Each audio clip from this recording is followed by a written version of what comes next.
Hello friends.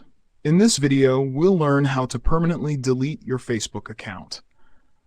Before we begin, if you're new to the channel, don't forget to subscribe and like this video.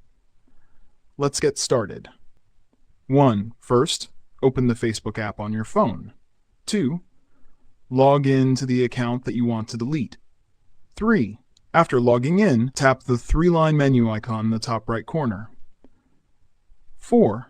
You'll see several options. Scroll down a bit and tap on Settings and Privacy. 5. Then tap on Settings. 6. Next, tap on See More in Account Center. 7. There, tap on Personal Details. 8. Now tap on Account Ownership and Control.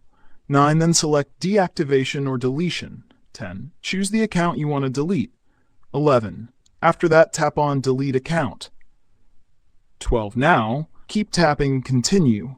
You may need to tap it 2 to 3 times. 13. Then enter the password of the account you wish to delete. 14. After entering your password, tap Continue. 15. Finally, tap on Delete Account. And that's it. Your Facebook account will be permanently deleted.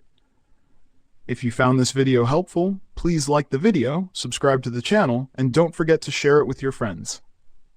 See you in the next video. Thank you.